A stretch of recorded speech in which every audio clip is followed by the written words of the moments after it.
À la une cette semaine, le dialogue social et le round d'avril qui s'est plutôt bien passé, en croire les mots du chef du gouvernement Aziz Akhnouch. Les réunions se sont poursuivies à la veille de la fête du travail, le 1er mai.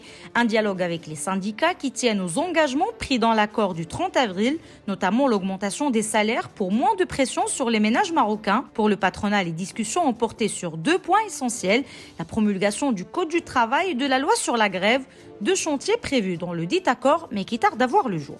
Et à la veille de Eid el-Fitr, bonne nouvelle pour la famille de Saad El-Mjarrad, incarcéré le 24 février après sa condamnation à 6 ans d'emprisonnement en première instance pour viol aggravé. L'artiste marocain a été remis en liberté sous contrôle judiciaire. El-Mjarrad, qui avait clamé son innocence tout au long de son procès ultra médiatisé, a fait appel de sa condamnation quelques jours après le verdict. Un autre procès doit donc avoir lieu dans cette affaire qui l'oppose à la plaignante Laura Prioul dans les prochaines semaines.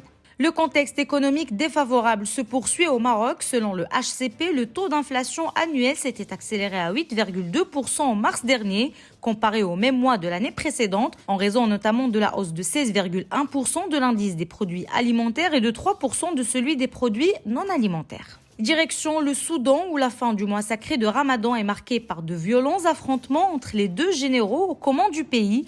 Selon l'OMS, les combats ont déjà fait plus de 400 morts et plus de 3500 blessés. La plupart d'entre eux sont des civils.